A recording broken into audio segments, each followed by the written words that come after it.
What's up, guys? It's your boy Chris, aka West Coast Barber, and you're now tuned in to the very first episode of West Coast Barber TV. Right here to my left, I got my co-host Jacob the Barber. What's up? Appreciate you for pulling up. Yes, sir. I've been thinking about this podcast for a long time now, and the time is finally here.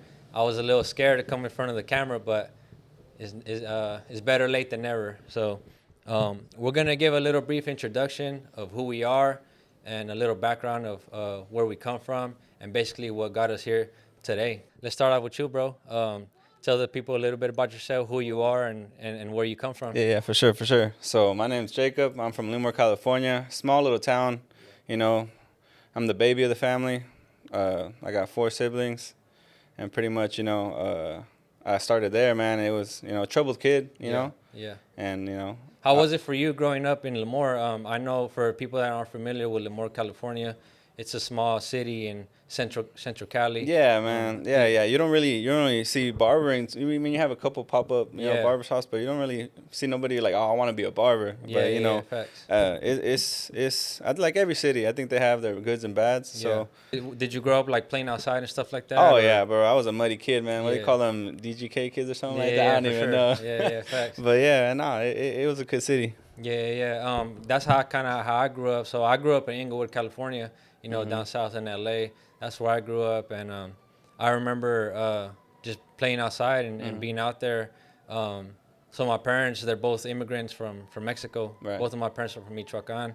They came obviously to the U.S. to provide us for a better life, and well, first of all, to better themselves, and they ended up moving from Mexico to landed in Sacramento. Yeah. And me, I'm the youngest out of 4 siblings. Yeah. I got all brothers, all of my brothers.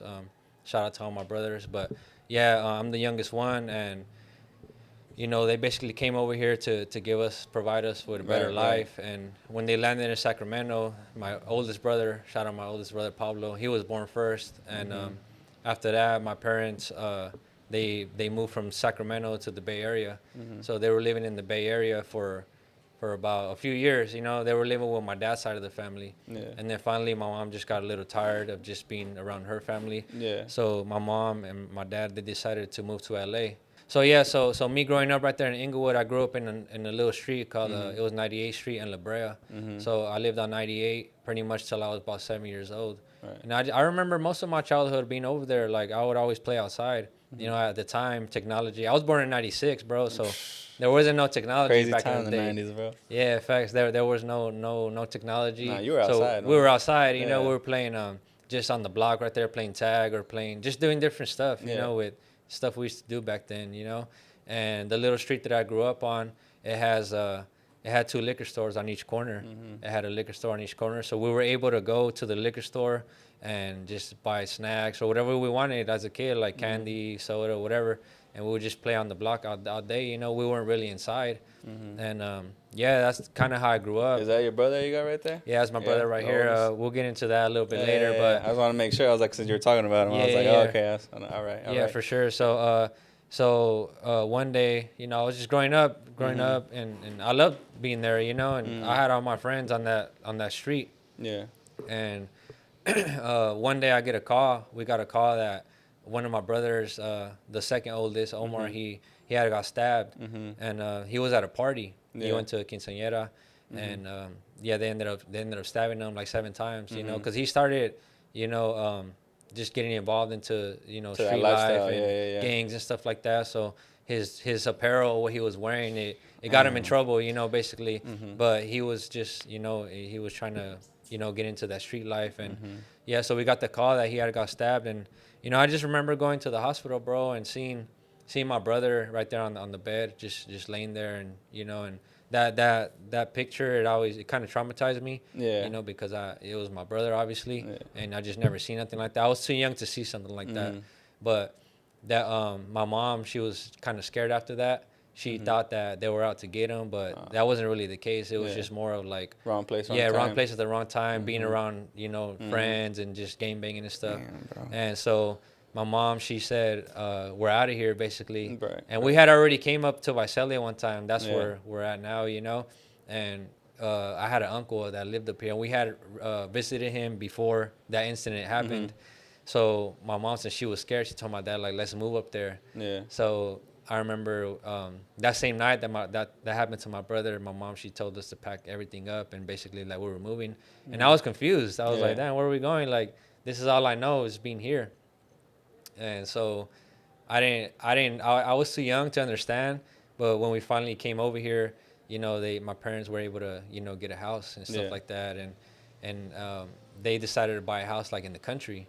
And to me, that was new because I went from being in the city life to now I'm a country boy now, you know. So, you know, I didn't even seen a cow before. Yeah, bro. I never seen no cow. It smelled crazy out here. Smelled like shit, you know. But you know, that's the yeah, valley. for the first few months, I hated it. I told my mom that as soon as I was 18, I was out of here. You know, I was going back to LA. But now, you know, now I like it here. You know, this is where I've been for, you know, I got accustomed to this. Yeah, I got accustomed to this lifestyle of being in the country and stuff like that. It's just more peaceful to me, you know. I found the peace of mind. Yeah. You know, and now it's like I don't see myself ever moving back. So before East to West came about, I was in high school in Exeter, and I was getting my haircut at a shop in downtown Exeter. I think it's called Sportsman's Barber Shop or something like that. Shout out to them, you know. I was getting my haircut there. And one time, my cousin, he had just moved up here from LA as well, and he had asked me where do I get my haircuts from, and I told him, I go to this spot in, you know, downtown Exeter, and he was like, I just found a new spot in downtown Visalia. He's like, you want to pull up and get a haircut with me?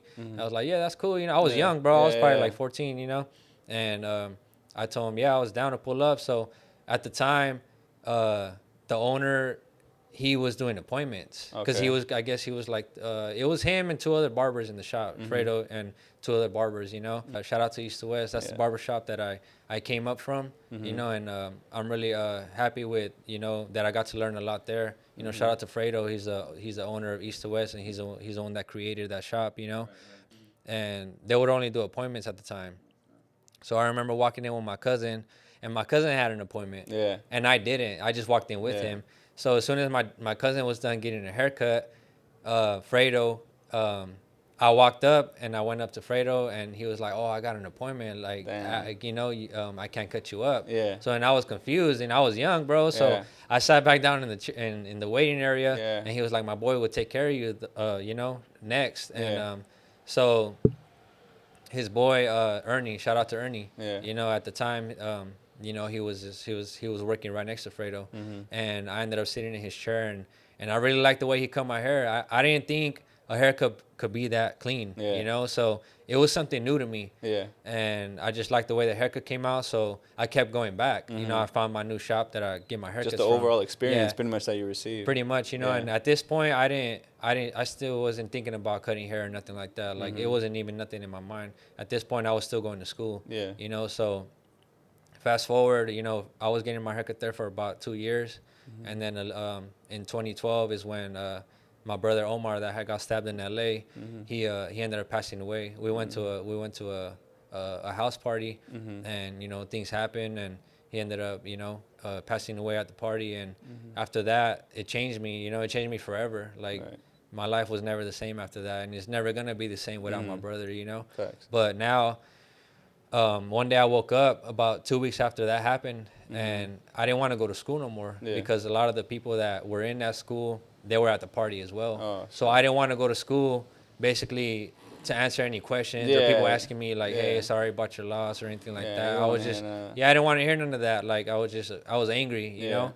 So, you know, I one day I woke up and I decided I wanted to cut hair, you know, and I brought it up to my parents, and I told them, hey, like, this is what I want to do. This is what I want to do. And they supported me 100%, you know, and I'm really grateful for my parents because I feel like they're the reason why I'm at where I'm at today. I mean, obviously I put in the work, but they motivated me a lot, you know, and I always see my parents as like, a lot of people ask me who I look up to, and I always say, like, I look up to my parents a lot. You know, I have other people that I look up to as well, but my parents are number one for me, you know. Absolutely. And they were able to make it happen, you know, so your parents are hustlers, bro. They're hustlers, you know, and I'm sure your parents are hustlers as well. And pretty much every Mexican, you know, parents out there, they're number one hustlers in the world, you know. So, yeah, man, that's basically, my motivation was them, and that's why I wake up every day and I go hard because, I'll be damned if I let my parents down, because they came over here to give me a better life. So I'm gonna try my best to, provide them and for them and take care of them. When they can't no longer work, that's up to me to step up and be like, hey, you know what? Yeah, it's my turn. It's my turn now, and I'm sure you feel the same way, So for sure. So yeah, man, I decided I wanted to start cutting hair, and they supported me 100%. I started buying clippers, and I asked the guy who was cutting my hair, Ernie. I asked him, hey, bro, can you teach me how to cut hair? I really like the way you cut, and I'm interested in wanting to learn. And at this point, barbering wasn't big, bro. Yeah. It wasn't big at all. Like, no one wanted to be a barber. There was very few. Now the game is super saturated. Turn around, everybody barber, wants to be a barber now, and it's cool because I'm glad that I got into it before everybody pretty much did, but I encourage a lot of people to want to become a barber or learn a trade. Especially if you don't like school. If you don't like school, you should always just try to learn a craft. And I always tell my clients, like the young ones or whoever it is, I motivate them. I motivate them, and I tell them, hey, you should pick up a pair of clippers, or I ask them, hey, do you like cutting hair? And then they'll answer from there, So you never know if you like something until you try it. So my parents supported me 100%, and I started buying clippers little by little. And then I had told Ernie, hey, bro, would you teach me how to cut? And he said, yeah. So I started shadowing him. And I started learning.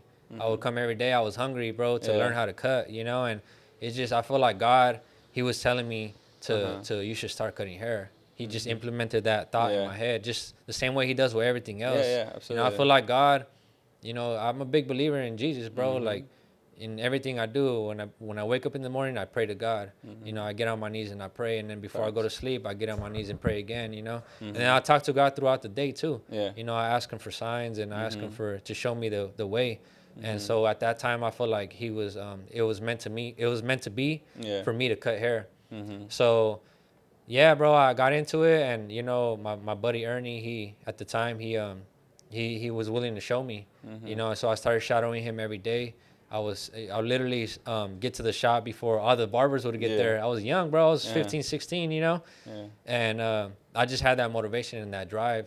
And so I started cutting up my cousins, my nephews, people like that. I started cutting everybody that I could cut. I started doing it, you know. You did a couple trasquiladas. Yeah, for sure. I did it.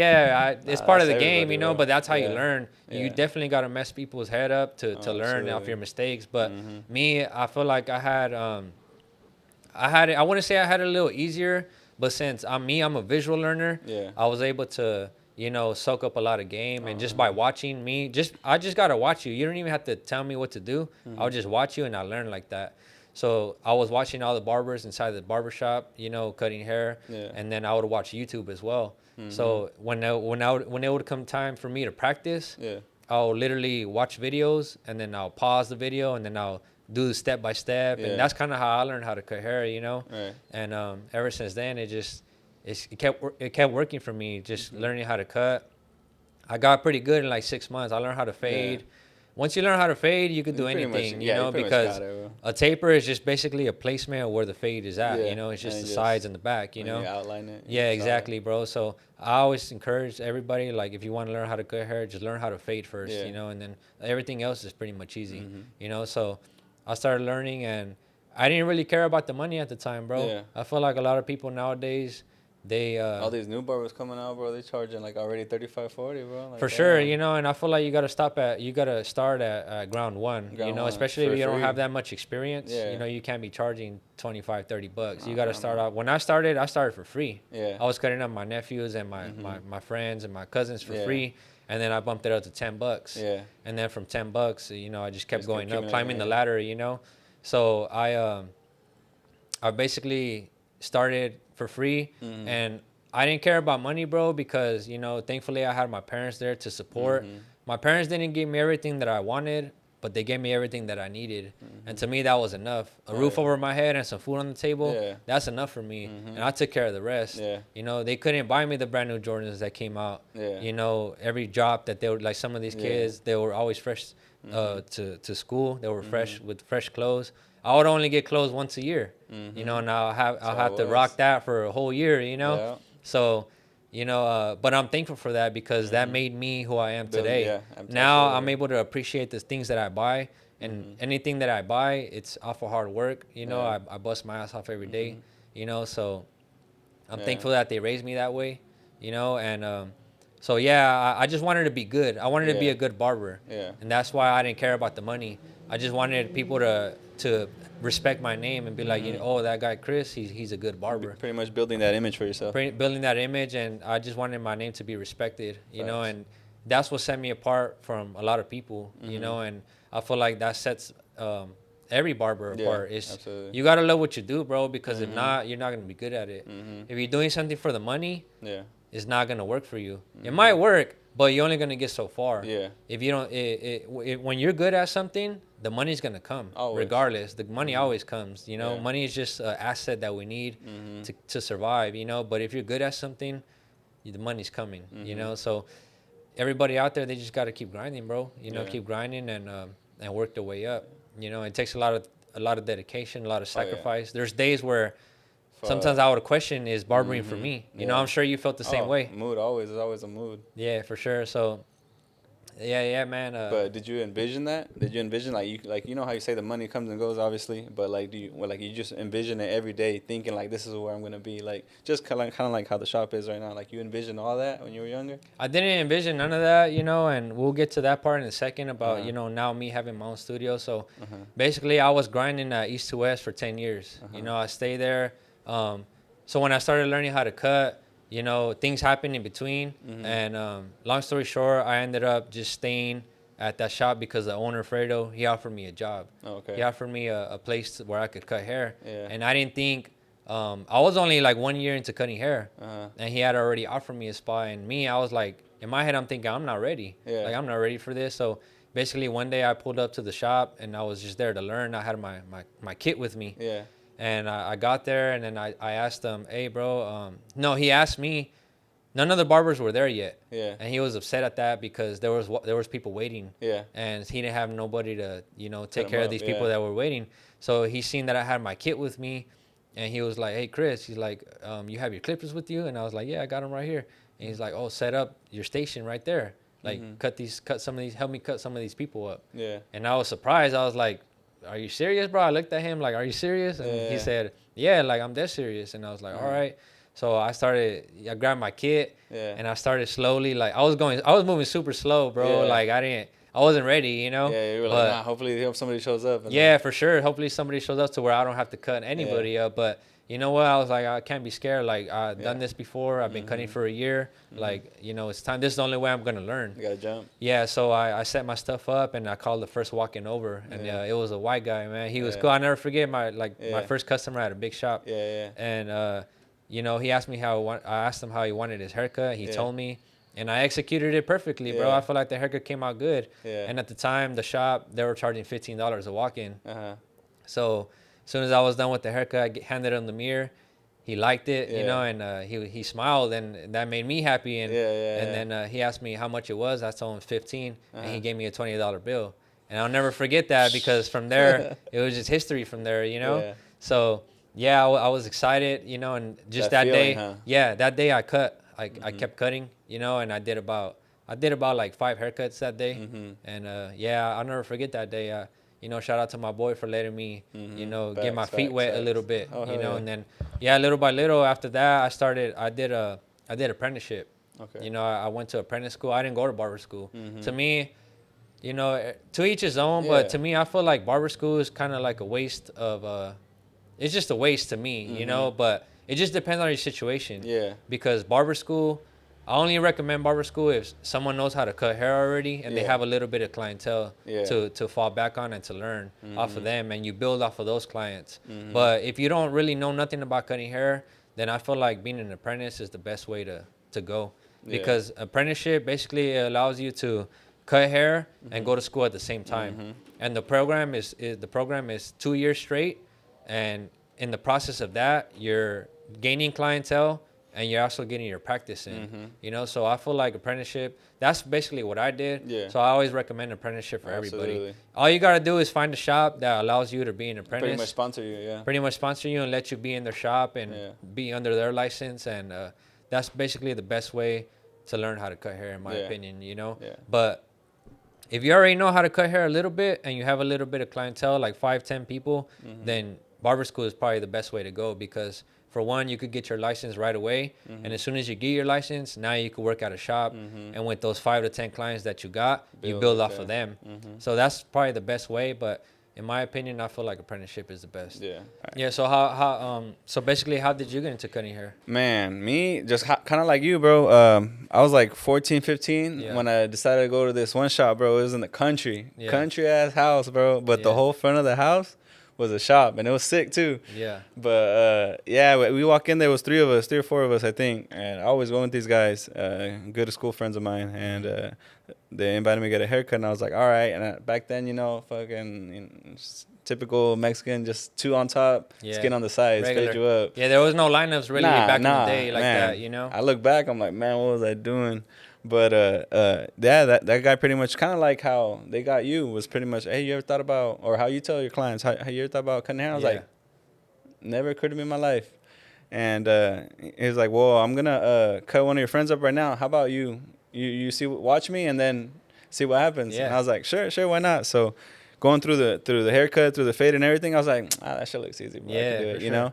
And I think the moment I held the clipper in my hand, I kind of fucking knew, kind of like, like, oh, this shit. Yeah. And I started flicking it. I was like, it's for you. Yeah. You just felt it was just, I just knew I could do it. Yeah. And it teaches you a lot of patience. I think that's what I liked about barbering, and what I liked about cutting hair was that it kind of teaches you, like, your patience, teaches you the craft. It teaches you, like, you're going to want to learn. If you're really about this shit, if you love what you love barbering, then you're going to want to cut hair. Discipline as well. Oh, discipline, everything. Big time. And it's quick money, bro. Yeah.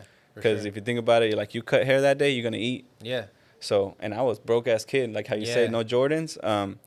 I would cut my friends up. I'd be like, nah, bro, I'll cut it for free. And they'll, like, tip me a $5, or $3, $2. And that feels good because, you don't have no money in your pocket. And you can't just be asking your parents for money because, I mean, they could barely afford the stuff that, that we need. Absolutely. So I began, with those haircuts, I get my binders, shoes, lunch money. Yeah.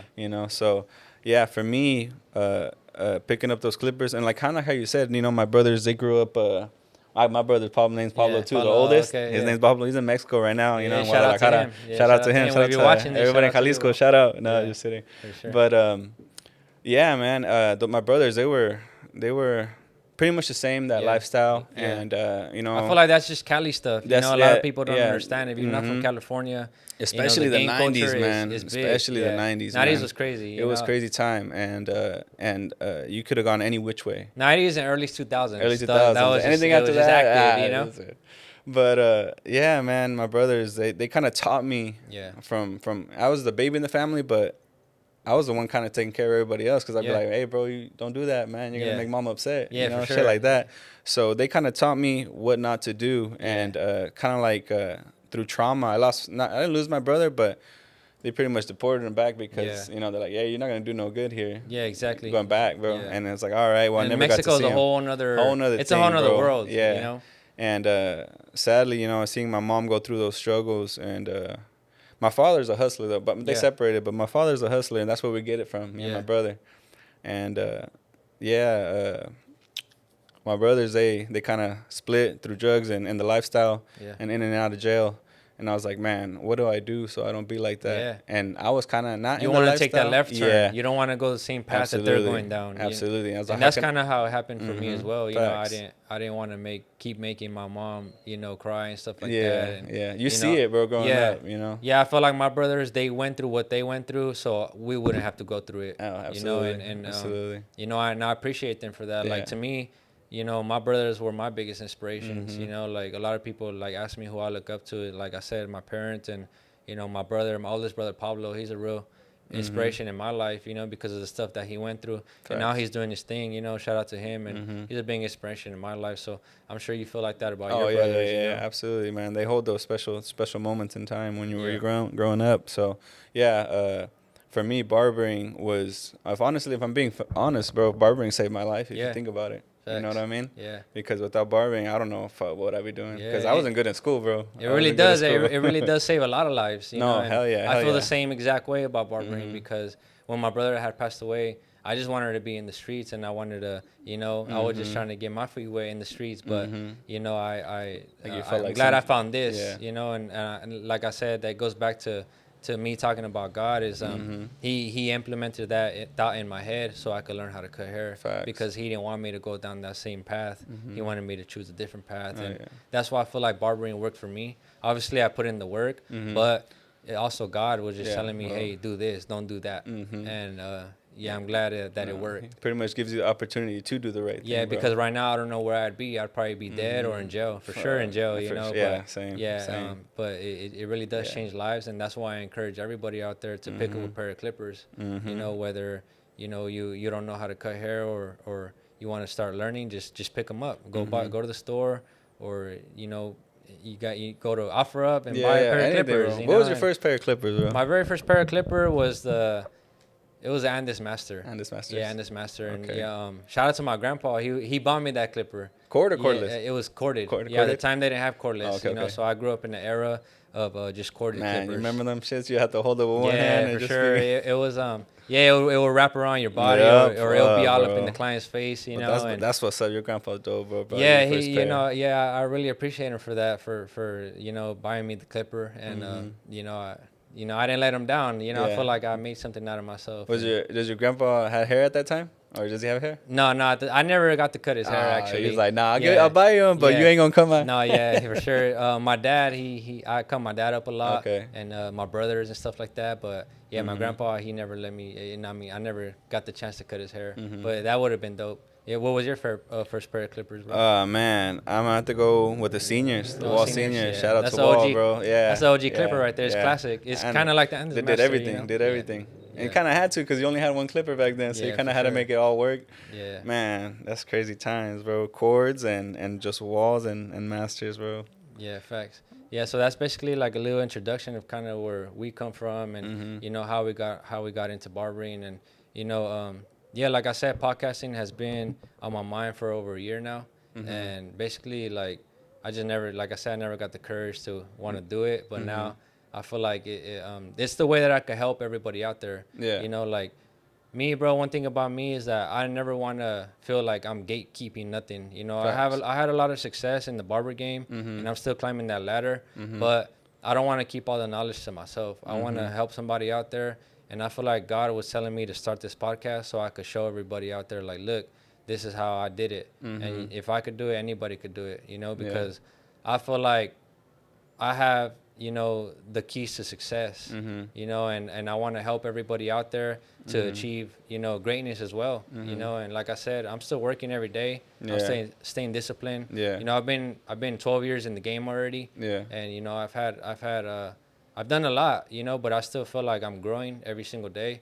And I just ask God to, you know, keep that, you know, keep me on the right track and keep me on the right path and to guide my path. Yeah. And I want to just keep building and motivating people out there. And that's the reason why I started this podcast, because I get a lot of DMs, you know, every day in my Instagram of people asking me questions. Yeah. And a lot of the times people want to have conversations, but I can't get to everybody. Yeah, you can't get to everybody. You know, so I feel like this is the best way to reach everybody out there is basically just share my story. Yeah. And this is the very first episode, so we're just kind of diving into, you know, who we are, you know, how we started. Yeah. And then the next episode number 2, you know, be on the lookout for that. That's probably going to come out real soon. Make sure you guys subscribe. Subscribe to Chris, man. He's going to give you guys all the blueprints. For sure. I'm going to be sharing all the game and just giving people pointers and, you know, how to stay booked, you know, how to build your book, how to just be a successful barber. And that'll eventually lead to having a successful life, you know, because you could use barbering for a lot of things. You could use it as a stepping stone to do other things.